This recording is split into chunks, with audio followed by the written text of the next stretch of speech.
송동현입니다. 자, 오늘부터 새롭게 시작할 컨텐츠 하나 또 소개를 해드릴까 하는데요.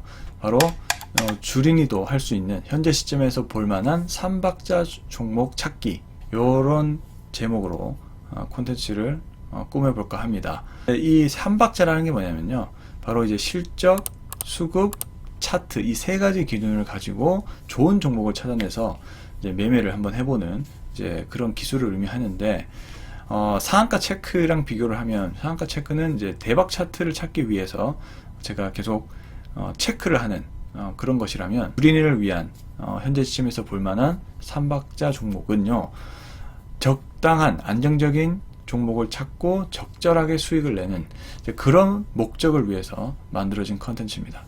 자, 그렇기 때문에 이런 부분을 잘 참고하시면 좋을 것 같고요. 자, 오늘 소개할 종목은 HFR이라는 종목입니다.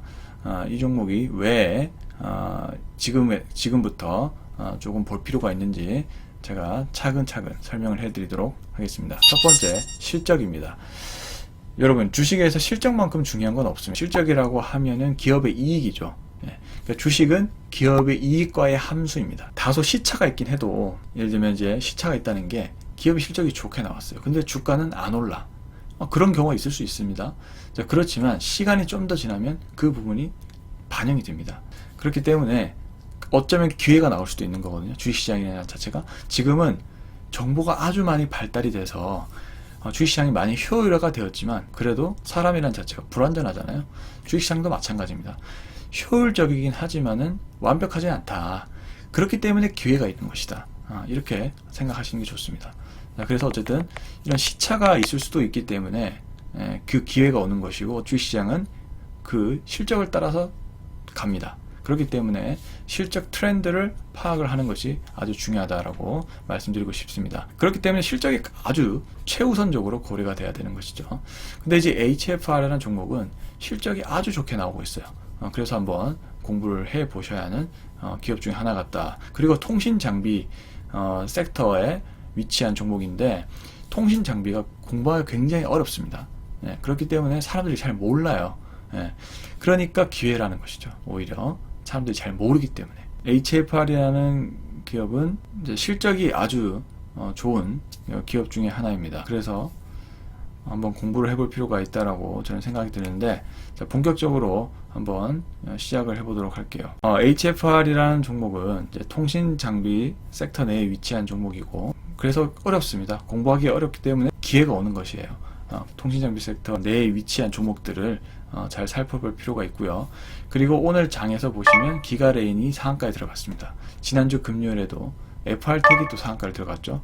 즉 무슨 말을 하고 싶으냐, 통신 장비 섹터의 기운이 심상치 않다라는 겁니다. 그렇기 때문에 우량한 통신 장비 기업들을 잘 체크를 해두는 게 좀 중요한 시점 같다라고 저는 생각이 듭니다. 자, HFR을 본격적으로 공부를 해볼게요. 자, HFR은 간단하게 얘기해서 통신 장비를 만드는 기업이고요. 이 통신 장비라고 하면은 중계기와 중계기를 좀 연결시켜주는 프론트 홀이라는 기술을 가지고 있다라고 보시면 됩니다. 이 프론트 홀 기술을 통해서 이제 통신이 자연스럽게 할 수 있도록 만들어주는 것이죠. 지금은 4차 산업혁명 시대에 살고 있고, 우리가 굉장히 가속화된 시기에 살고 있습니다. 여기에서 가장 기초 체력이 되는 게 통신이죠. 통신이 안 되면 모든 게 다 안 됩니다. 그래서 빠른 통신과 고용량의 데이터를 처리할 수 있는 그런 기술이 구현이 필요한데, 그 역할을 해주는 게 바로 5G라는 것이죠. 또 향후에는 자율주행 차도 나올 것이고, 이 어마어마한 데이터를 아주 빠른 속도로 처리를 해야 되지 않겠습니까? 그러니까 5G, 6G 같은 이런 통신 기술이 굉장히 중요해진다는 겁니다. 근데 코로나19로 인해서 이런 통신에 대한 투자가 굉장히 지연돼 왔어요. 코로나 어느 정도 해결이 되면서 다시 선진국, 신흥국 가릴 거 없이 5G 기술 투자가 이루어지고 있는 시기라는 겁니다. 그래서 이제 HFR은 이 5G 프론트홀 쪽에서 굉장히 큰 성장을 기록하고 있고요. 그리고 14일, 오늘이죠. 14일날 HFR이 실적 발표가 있었습니다. 예상치보다 어마어마한 실적이 나왔어요. 지금 여기 보시면 이게 예상치거든요. 이 리포트를 제가 가져온 건데, 이건 옛날 자료입니다. 예상치인데 3분기 매출 전년대비 88% 증가할 것으로 보고 있고, 영업이익은 114% 늘어난 271억을 전망한다 돼 있잖아요. 근데 실제로 얼마가 나왔냐면 3분기 매출 전년 대비 118%가 늘었고요. 88% 늘었는데 118%는 1200억이 찍혔고요. 영업이익은 400억. 무려 226%가 증가했습니다. 3분기 시점으로 예상치보다 크게 벗어난 서프라이즈가 나왔다는 거죠. 그래서 제가 실적 슈퍼 서프라이즈를 기록했다라고 제가 말씀을 드리는 겁니다. 지금 실적이 잘 나왔다, 어마어마하게. 22년도 연간 이익 전망도 지금 뭐 예상치는 206% 성장이지만 지금 실적이 잘 나왔기 때문에 더 크게 성장 예상하겠죠. 지금 HFR의 가장 수주를 많이 받는 쪽은 미국입니다. 북미향 대규모 수주가 기대가 되는 상황인데, 통신사 쪽은 이 AT&T와 브라이즌 쪽에서 지금 대규모 수주가 기대가 되는 상황이에요. 21년도도 엄청난 수주가 나오면서 HFR이 실적이 좋았거든요. 근데 22년도도 지금 만만치 않게 좋은 실적이 계속 나오고 있다. 이렇게 정리를 하시면 좋을 것 같습니다. 그리고 이 회사는 이 프론톨 사업도 하지만은 이 프라이빗 5G 사업도 해요. 이게 무슨 말이냐면, 제가 5G에서 잠깐 설명드리면, 5G는 크게 28GHz의 높은 주파수를 사용하는 게 찐 5G고요. 서브 6GHz라고 해서 3.7에서 5 정도의 주파수를 이용하는데, 이게 저주파를 이용하는 거죠. 근데 우리나라는 산악지형이 많아서, 그러니까 공식을 하나 아셔야 되는데, 주파수가 길수록 파장은 짧아요. 높은 주파수면 파장이 짧기 때문에 장애물이 많으면 금방 끊겨버린다는 겁니다. 네. 그러니까 최대한 파장을 잘 잇기 위해서는 평평한 지역이 중요한 거죠. 네. 근데 우리나라는 산악 지형이기 때문에 이런 프론톨이 굉장히 많이 필요하고, 근데 그 대신 대규모 투자가 들어가야 되기 때문에 좀 부담스럽다는 것이죠. 그래서 지금 뭐 5G 폰이 나온다고 하지만 지금 다 저주파를 이용하는 5G 폰이 나오기 때문에 속도가 LTE랑 별로 차이가 안 느껴지는 겁니다. 그렇기 때문에 지금 찐 5G는 우리나라에서 아직 상용화되기가 조금 어려워요. 그 대신 미국은 다르죠. 미국은 평평한 지역도 많고, 그렇기 때문에 지금 대규모 투자가 가능을 한 상황입니다.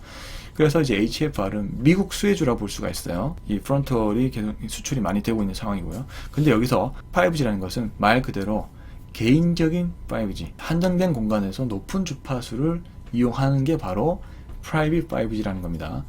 예를 들면 스마트 팩토리가 있겠죠. 스마트 팩토리 내에서는 어때요? 28GHz의 5G를 이용하게 되면 엄청난 속도로 5G를 이용할 수 있고, 스마트 팩토리는 또 이렇게 말 그대로 자동화된 시스템이 중요하니까 무엇보다 구현이 잘 되겠죠. 이 프라이빗 5G가 계속 지금 관심사예요.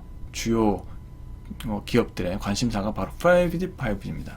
쪽이 지금 시장이 계속 커지고 있는 거예요. 그래서 이제 프라이빗 5G 사업 테스트 물량 공급이 되고 있고요. 특히 이제 일본의 이제 NEC라는 기업과 함께 이 사업을 주도를 하고 있는 상황인데, 앞으로 저는 프라이빗 5G가 계속 시장이 커질 것으로 예상을 하고 있습니다. 그리고 오늘 또 노키아와 115억 전송 장비 공급 계약이 또 있었고요. 그러니까 오늘도 수주를 받은 거예요. 수주 받은 걸 공시를 한 거죠. 그리고 이제 미국 쪽뿐만이 아니고 캐나다, 프랑스 쪽의 해외 통신사 쪽으로도 매출이 일어나고 있습니다. 해외 매출이 다변화되고 있는 상황이죠.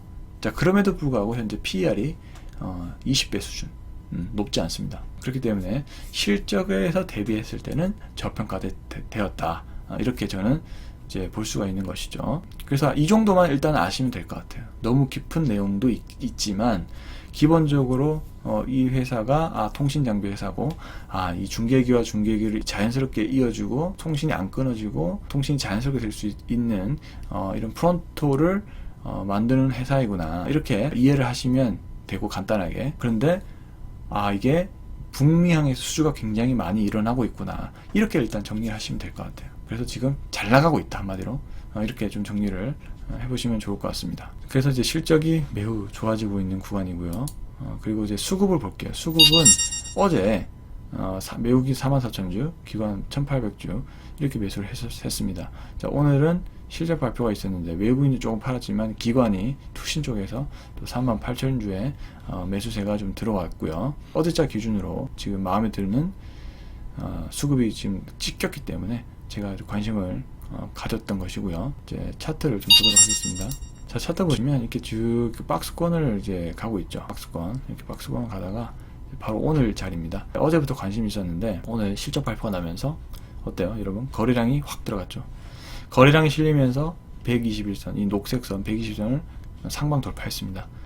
근데 제가 왜 이 종목을 주목했냐면 지금 시장이 올랐는데 비해서 별로 안 올랐어요. 그러니까 이격이 굉장히 낮은 상황이죠. 그러니까 이격이라고 하면 이동평균선과 이 봉의 흐름 자체가 이 간격이 안 벌어졌다는 거예요. 이격이 벌어졌다 하면은 중장기 이평선과 이 봉이 어때요? 갭 차이가 크죠.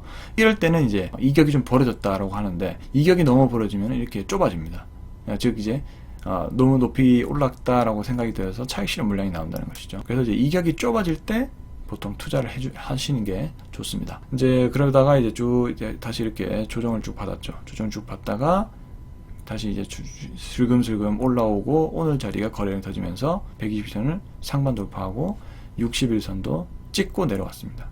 그러니까 저는 아직 그 투자 기회가 남아있다라고 생각이 들고 있고요. 그래서 실적 상승에 따른 단기 고점 돌파를 시도를 했다. 근데 오늘만 이러지 않을 것이고 계속 상방 돌파를 시도를 할 것이다라고 생각이 됩니다. 이제 그런 관점으로 저는 바라보고 있고요. 그리고 이제 시장이 만약에 안 좋아져도 이 추가 하락폭이 크지 않습니다. 제 예상이 1차 지지선은 약 27,000원으로 생각이 되고 있고요. 만약에 진짜 시장이 너무 안 좋다. 2차 지지선은 23,000원입니다. 근데 여기까지는 진짜 안 깰 거라고 생각합니다. 지지선 라인을 일단은 27,000원 정도로 잡고 있어서 여기서 만약에 주가 떨어져 다시 반등하면은 또 추가 매수를 고려할 수도 있는 그런 자리로 생각이 됩니다. 자, 이렇게 해서 간단하게 이제 실적과 수급 차트로 한번 알아봤는데요. 이런 종목을 찾기 위해서는 첫 번째 수급을 먼저 찾는 게 중요합니다. 그러니까 수급을 찾는 게 외국인과 기관이 동시에 샀느냐가 저한테는 1번 기준이에요. 그래서 이제 수급을 먼저 보고 그 다음에 차트를 보는 겁니다. 차트를 봤을 때 정배열로 돌아서고 있는 상황인지 이격이 높진 않은지 이런 등등을 파악하고 그 다음에 회사를 보고 회사가 펀드멘탈이 나쁘지 않은 회사다. 그리고 앞으로 실적 추이 같은 거를 다시 점검하고 리포트도 있고 이렇게 순서로 그 전개가 되는 것이거든요. 이렇게 되면은 이제 괜찮은 종목들을 빠른 시간 내로 찾을 수 있다는 겁니다. 자, 이렇게 한번 세 가지 간단하게 정리를 해봤는데 어때요? 그렇게 별로 어렵지 않죠? 그래서 이제 이렇게 한번 공부를 차근차근 해보시면 좋을 것 같고요. 저는 또 다음 좋은 영상으로 찾아뵙도록 하겠습니다. 감사합니다.